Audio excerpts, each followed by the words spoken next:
Leo ni asubuhi ya kutafakari. Zaid anaamka kabla ya alfajiri.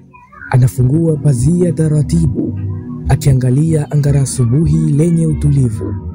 Anajisemea kwa sauti ya ndani moyoni mwake, kwa miaka mingi nimeishi bila kujali, nikikimbiza dunia huku nikisahau, lakini sasa moyo wangu una huzuni ambayo pesa haiwezi kuiondoa. Zaid anavaa nguo vizuri, tofauti na siku nyingine. Leo anaazimia jambo jipya. Baada ya hapo, Zaid anafunga safari ya kwenda msikitini. Zaid akiwa anatoka nyumbani, barabara za asubuhi zikiwa tulivu, anaelekea msikitini hatua kwa hatua. Njiani anakutana na mtu aliyewahi kumkosea, lakini Zaid anamwamkia kwa adabu, "Assalamu alaikum." Yule akaitikia, "Wa alaikumussalam." Huku Zaid anajisemezea moyoni, "Leo nataka kuanza na msamaha kwako na kwa nafsi yangu."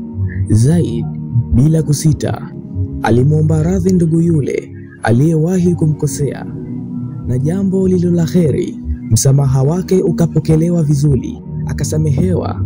Na ndipo Zaid akaanza kujiona mwepesi mwili wake na nafsi yake.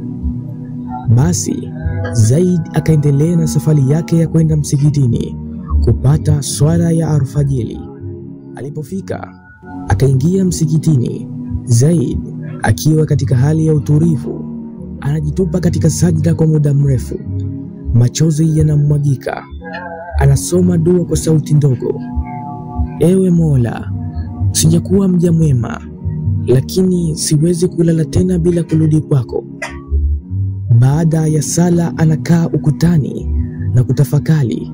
Anaona mtu akija kumwomba msaada, anatoa sadaka bila kusita. Kitendo kile kilizidi kumjenga kiimani. Basi Zaid baada ya swala ya alfajiri akajitahidi kurudi kazini mapema.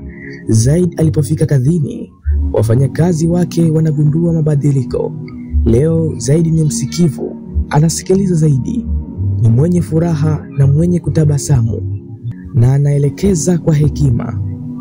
Punde si punde, mteja na alikuwa kijana maskini anaingia kununua sabuni. Zaid anamwambia, "Leo sabuni ni bure, si kwa sababu ya biashara, bali kwa sababu